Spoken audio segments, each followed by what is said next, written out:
بسم الله الرحمن الرحيم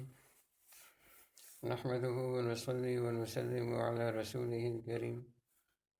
أما بعد فأعوذ بالله من الشيطان الرجيم بسم الله الرحمن الرحيم وإن كان ذو عسرة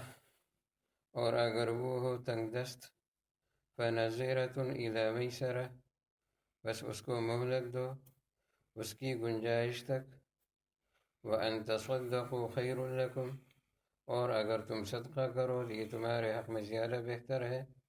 ان کنتم تعلمون اگر تم علم رکھتے ہو جانتے ہو۔ کبھی کبھی ایسے بھی ہوتا ہے کہ انسان نے دوسرے کو سودی قرضے دیا ہوا ہوتا ہے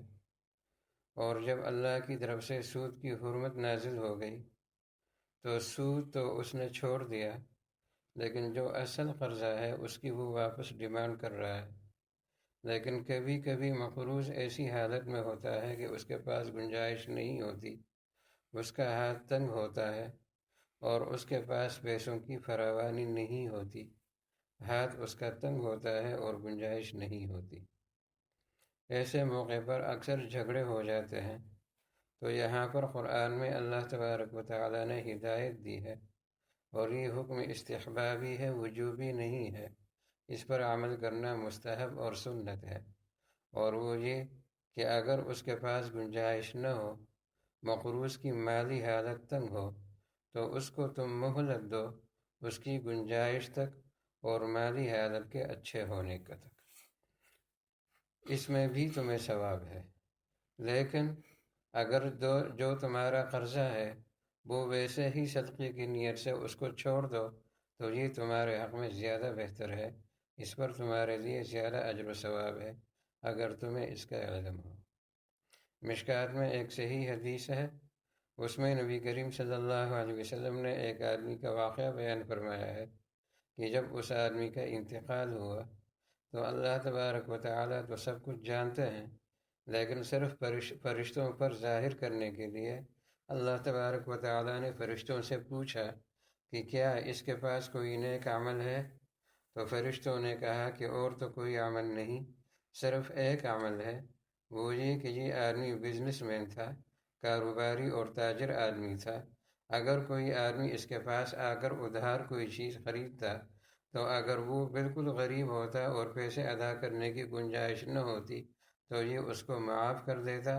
اور اگر اس کے حالات کی آئندہ اچھے ہونے کی امید ہوتی تو یہ اس کو مہلت دے دیتا۔ تو اللہ تبارک و تعالیٰ نے اس کے جواب میں فرمایا نحن احق، ہم اس کے زیادہ حقدار ہیں کہ ہم اس کی خطاؤں کو معاف کر دیں، چلو اس کی اس نیکی کے بدلے میں ہم نے اس کو معاف کر دیا۔ اسی طرح ایک اور حدیث میں ہے کہ 2 دفعہ اگر کوئی آدمی کسی کو مہلت دے دے تو یہ ایک صدقے کے مترادف ہے، یعنی جتنا صدقے میں ثواب ملتا ہے اسی طرح اگر کوئی آدمی کسی کو قرض دے کر پھر 2 دفعہ اس کو مہلت دے تو اس پر بھی اس کو صدقے کا اجر و ثواب ملتا ہے۔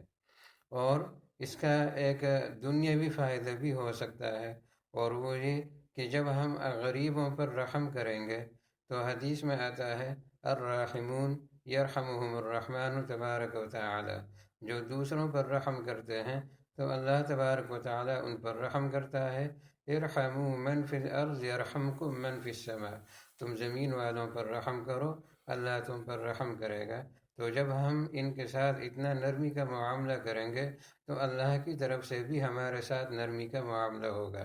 اور اس کی دونوں صورتیں ہوں گی۔ ایک صورت یہ ہوگی کہ فوراً ہمیں پکڑے گا نہیں بلکہ ہمیں توبہ کی مہلت دے گا اور اس کی توفیق بھی دے گا، اور دوسری صورت یہ بھی ہوگی کہ اللہ تبارک و تعالی ہمارے ان جرائم کو معاف کرتا رہے گا اگر دل میں ہم نادم ہوں اور دل میں ہم شرمسار ہوں اپنی ان خطاؤں پر۔ تو یہ اللہ تبارک و تعالیٰ کے ساتھ لین دین کا معاملہ ہے، معاملات کا معاملہ ہے، اور وہاں سے اپنے حق میں نرمی کروانے کا معاملہ ہے اور معافیاں لینے کا معاملہ ہے۔ اس وجہ سے جب ہم لوگوں کے ساتھ اس طرح کے معاملات کریں گے نرمی کے، تو اللہ کی طرف سے بھی ہمارے ساتھ نرمی کا معاملہ ہوگا۔ اللہ تبارک و تعالی عمل کی توفیق عطا فرمائے۔ وآخر دعوانا ان الحمد للہ۔